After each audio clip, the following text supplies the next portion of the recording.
Nós estamos agora na nossa sexta aula do nosso curso sobre a total consagração a Jesus por Maria. E agora, meus irmãos, nós vamos entrar naquilo que de fato é o tema da total consagração a Nossa Senhora. E meu intuito de trazer vocês aqui para esse curso é para vocês entenderem de fato, de verdade, o que é essa consagração, gente. Porque tem muita besteira sendo dita. Tem muita coisa sendo falada que não é de fato a consagração a Jesus por Maria. Tem muita gente falando aquilo que não é. E a gente precisa entender com quem sabe. E eu humildemente digo a vocês que sei um pouco do que é essa consagração a Jesus por Maria, por vários motivos. Porque eu fiz a consagração faz mais de 2000, nós estamos aqui em 2025 gravando esse curso. Eu fiz a consagração então em 2010, faz mais de 15 anos que eu fiz a consagração e conheço, pelo menos há mais uns 5 anos. Então vai fazer 20 anos que eu conheço a total consagração a Jesus por Maria. E nós temos que entender o que de fato essa consagração é, porque se a gente não entender, primeiro que a gente não vai viver. E a gente não vivendo, nós não vamos colher fruto. E não colhendo fruto, a gente vai achar que é algo banal, e não é. E aí que o diabo entra. É exatamente isso que o diabo quer fazer. Ele quer enganar você e fazer você pensar que a total consagração a Jesus por Maria é algo banal, que qualquer um pode fazer. De fato, qualquer um pode fazer desde que seja batizado, né, e esteja podendo viver a vida sacramental. Isso é um outro assunto que vai fazer falado aqui no curso, mas assim, não é algo que é ineficaz, ou algo banal, ou algo assim corriqueiro. É algo muito importante que você deve fazer com a consciência que vai trazer consequências espirituais boas, bons frutos para a tua vida. Se a total consagração a Jesus por Maria não trouxesse bons frutos, você não teria São João Paulo II, que fez a total consagração, São Padre Pio de Pietrelcina, São João Maria Vianney, que incentivou a total consagração. A gente não teria os primeiros santos da Igreja Católica no Brasil, geralmente brasileiros, Santo Antônio de Santana Galvão. A gente não teria toda essa turma de santos que fizeram a consagração e, por meio da consagração, se tornaram santos, porque entenderam que Maria é esse caminho para nos chegar a Jesus, nos fazer chegar a Jesus, e chegando a Jesus, ele derrama sobre nós o Espírito Santo, e derramando sobre nós o Espírito Santo nos faz ser cheio de sua graça, e nos faz ser santo, e só assim nós vamos entrar no céu. Só pode entrar no céu quem é santo. Então aqui está essa proposta da total consagração a Jesus por Maria. É total. Por que é total consagração? Porque é tudo. Nada, não é metade, não é uma parte da tua vida, é tudo. E aí uma das polêmicas, e é o tema dessa aula, a escravidão de amor. Aquele que faz a consagração a Jesus por Maria é escravo de amor. Escravo. Escravo, essa é a palavra. Escravo. Por isso que se usa cadeias. Quem que é preso por cadeias? Um escravo. Qual que é o ser humano que é preso por cadeias? Um escravo. Então, quando você faz a total consagração por Maria, você se torna escravo de Jesus por Maria. Você se torna escravo de Jesus por Maria Santíssima. Esse é o caminho. É escravo. São Luís Maria Grião de Montfort, no tratado, ele vai explicar o porquê de escravo. Ele vai explicar o porquê. Por que você se torna escravo e não servo? Por que escravo? Minha gente, o servo, na verdade, ele está equivalente, né, ao empregado. E o empregado tem direito trabalhista. Aqui no Brasil tem tudo isso, né? E em todos os lugares, o empregado tem direitos. Ele pode exigir direitos, porque é assim que ele se colocou diante do seu patrão. Então, ele faz um serviço, ele presta um serviço, e o empregado ele não é totalmente do seu senhor. Ele dá ali seu tempo, ele dá ali as suas horas, os seus talentos, ele coloca a serviço do seu patrão e daquilo que o patrão propõe como trabalho. Só que ele tem direitos, ele recebe salário, ele trabalha por receber salário. Vou falar a verdade para vocês, velho. Quantos de nós não iríamos trabalhar se nós não recebêssemos nada em troca? Muitos, todos. Tem dia que você acorda e fala, nossa, eu não quero trabalhar hoje. Por que eu não quero trabalhar? Porque eu tô cansado, porque eu não quero. E trabalho por quê? Porque preciso de salário. Então, sabendo que eu preciso de salário, eu vou trabalhar. Não é assim? Esse é o funcionário. O filho. O filho é rebelde. O filho, ele maltrata os pais, às vezes. O filho reivindica direito dos pais. Reivindica herança. Não é assim? Se o pai tem grandes posses, grandes formas lucrativas, o filho quer aquilo. Basta você ver a briga que acontece nas famílias quando o pai e a mãe morrem. Ali tem, às vezes, nem é muitas posses, né? Às vezes é um terreno, às vezes é uma casa. E ele tem 2, 3 filhos e os filhos brigam por conta daquilo. E ali a gente já vê a avareza, né, se manifestando, o orgulho se manifestando. Mas mesmo que não haja isso, o filho tem direito à herança. Né? Não é assim? O filho tem direito à herança. Agora,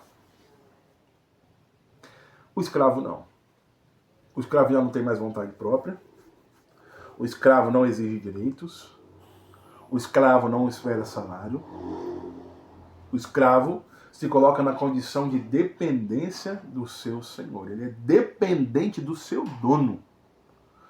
A pessoa que está superior ao escravo, ela não é simplesmente um patrão, ela não é simplesmente um responsável, mas ela é dona. Quando você faz a total consagração a Jesus por Maria, Deus vai se tornar o seu dono.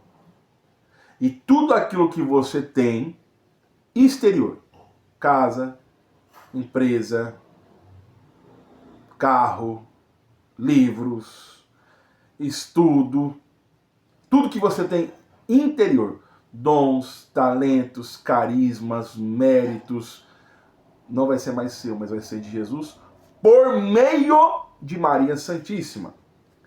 Então Maria Santíssima, sendo a tesoureira de todas as graças, Deus colocou as graças nas mãos de Maria, isso São Luís Maria Grião de Montfort explica no tratado. Deus colocou as graças dele nas mãos de Maria para que Maria Santíssima soubesse distribuir de forma sábia. Ele colocou essa responsabilidade sobre Maria Santíssima, porque ele colocou a maior graça, que é Jesus menino, nas mãos dela. E todas as outras graças menores também estão nas mãos de Maria. Por isso que Maria é medianeira de todas as graças. Certo? Certo. Então vamos lá. Todas as outras graças menores de Jesus estão sob o cuidado de Maria. Ela dispensa, ela é tesoureira das graças. Ok? Ok. Aí eu olho para isso e vejo que Deus, sendo sabedoria infinita, fez isso. Então eu também faço isso com aquilo que Deus me dá. Eu não me torno simplesmente filho, eu não me torno simplesmente empregado, eu me torno escravo porque eu já não quero ser mais dono de mim. Eu quero ser propriedade de Deus. Porque eu já percebi, e é aqui que entra a questão, presta bem atenção nessa parte, eu já percebi que eu não sei viver bem. Eu não sei ser dono de mim. Então, eu não sabendo ser dono de mim, eu não quero simplesmente fazer a minha vontade, porque minha vontade muitas vezes me levou ao pecado, ao erro, e assim me levaria ao inferno. Sabendo disso, eu me coloco na confiança de que Deus cuida de mim, e se tem alguém que pode me levar a viver essa total confiança, é Maria. Então Maria Santíssima se torna dona de mim, e assim Maria sendo dona de mim, Jesus é todo meu dono. Eu sou todo de Jesus. Se tornar escravo de Jesus por Maria é dizer assim, olha, eu poderia sim achar que eu sou só filho, eu poderia sim achar que eu sou funcionário, mas eu quero muito mais do que isso. Eu quero me colocar na condição de escravo. Porque me colocando na condição de escravo, não tenho mais nada meu. É tudo de Deus. E quem cuida de mim é Deus. Então, sendo Deus que cuida de tudo de mim, eu vou colocar no mesmo lugar, debaixo das mesmas mãos que Deus colocou as suas graças, que é a Maria Santíssima. Por isso que você é escravo. Você já não tem mais vontade própria. Porque, gente, qual que é a vontade boa para nós? A gente acha que a gente sabe fazer bem as coisas, a gente acha que a gente sabe o que é bom para nós, mas nós não sabemos. A vontade de Deus, presta bem atenção, a vontade de Deus é boa, perfeita e agradável. Amém? Amém. Se a vontade de Deus é isso, a minha vontade não é assim. Não é perfeita. Eu acho que é, mas não é. Eu acho que é agradável, mas não é. Eu acho que é boa, não é. Mas a vontade de Deus é. Porque Deus sabe o que é bom para mim. Então eu me coloco escravo dele porque eu quero só fazer a vontade de Deus. Como Maria disse. Ser escravo de Jesus por Maria é entender que Maria Santíssima sabe nos ensinar a ser de fato escravos. Então vamos lá. Maria Santíssima. Aí você vai pedir uma base bíblica. Vamos lá. Maria Santíssima diz, né? Quando o anjo aparece para ela, ela diz assim: eis aqui a escrava do Senhor. A palavra certa, meus amigos, a tradução certa, existem várias traduções bíblicas que trazem mais ou menos o sentido, mas a tradução mais correta de quando Maria, lá em Lucas 1,38, nesse evangelho, diz, ela diz escrava. Eu me faço escrava de Deus. Eu me faço escrava do Senhor. Faça-se em mim segundo a tua palavra. Ela entregou todo o seu ser a Deus. Tudo é de Deus. Tudo é do Senhor. Nem férias, nem recompensa, mas por amor ela se fez escrava e Deus a recompensou como queria. Quando a gente faz isso, Deus nos surpreende. Então Maria Santíssima é escrava do Senhor.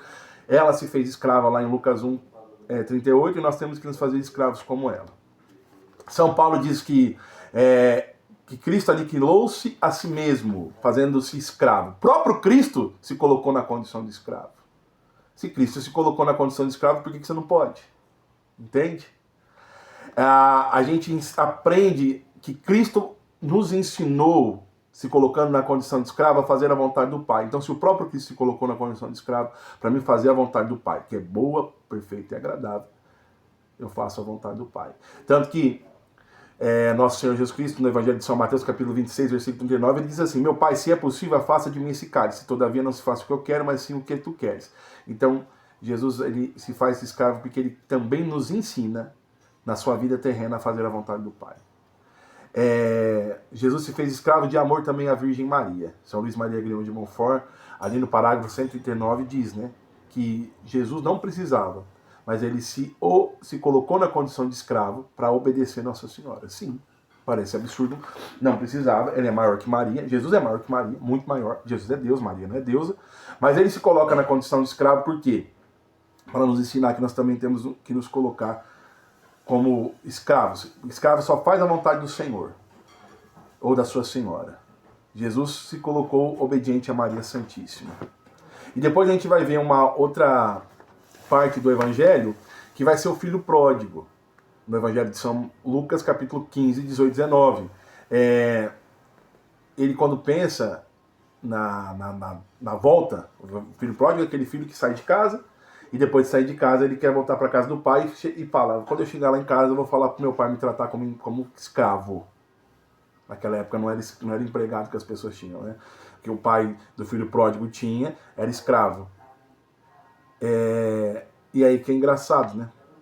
Que ele vai para o pai o tratar como escravo, mas o pai o surpreende e o chama de filho. E aí, minha gente, só para lembrar também, São Paulo se coloca na condição de escravo. São Paulo se dizia escravo do Evangelho, escravo de Cristo e tudo mais. Isso está na Bíblia. Então, se você quer algo bíblico, está aí. Agora, gente, a lógica do Evangelho é diferente. A Virgem Maria se declara escrava. Olha para você ver. E olha como que Deus... Agora, essa parte é a parte final dessa aula, e essa parte é o mais forte que você precisa prestar atenção. Nossa Senhora se declara escrava. E Deus a coroa rainha do céu e da terra. Olha como Deus coroa os seus escravos. Deus, quando a gente se coloca na condição de escravo, ele nos surpreende. Eu falei isso agora mesmo. Deus nos surpreende quando nós nos colocamos na condição de escravo. Então a Virgem Maria se declara escrava. E Deus a coroa rainha do céu e da terra. Jesus se faz escravo. Jesus, que não precisava, tudo que Jesus fez, mesmo que ele não precisasse, ele fez para nos ensinar algo. Jesus se coloca como escravo para nos ensinar que nós temos que ser escravos de Deus. E como que o Pai faz? Porque ele se coloca como escravo, Deus nos mostra. Depois que Deus o exaltou, que o nome dele está acima de todo nome. O nome de Jesus está acima de todo nome. Então, quem se coloca como escravo, Deus o exalta. É Deus que o exalta. O filho pródigo se coloca como escravo. E o pai o trata como filho. Entende? O filho pródigo se coloca como escravo. E o pai o chama de filho. Se você vai como escravo. Na verdade, se colocar como escravo não é como Deus te vê, mas é como você se coloca. Porque quando você se coloca como escravo, Deus te surpreende. Porque Deus se agrada. Deus se agrada de quem se coloca como escravo. São Paulo se faz escravo de Cristo. E completando a sua corrida, a sua carreira, ele fala que ele vai receber a coroa dos apóstolos. Ele recebe a coroa de glória de apóstolo dos pagãos. Deus o coroa. Quem se humilha, a palavra de Deus diz, né? Quando você se coloca na condição de escravo, você está exercitando aquilo que o diabo mais odeia, que é humildade. Por isso que o demônio faz muito bagunça com esse termo escravo. Você se coloca como condição de escravo, então você está se humilhando. Quando você se humilha diante de Deus, a palavra de Deus diz que todo aquele que se exaltar será humilhado. São Lucas capítulo 14, versículo 11. E todo aquele que se exaltar será humilhado. Mas todo aquele que se humilhar será exaltado. Se você quer ser exaltado por Deus, Você precisa se colocar como escravo. Como escravo porque você se humilha diante de Deus e Ele te exalta. Porque a humildade é a chave que abre as portas do coração de Jesus para as graças acontecerem. Então você se coloca como escravo e Deus te exalta. Deus te exalta. Todos aqueles que forem escravos verdadeiramente de Jesus por Maria, nessa condição de se humilhar, porque esse é o sentido verdadeiro, Deus vai exaltar no céu. Até a próxima aula.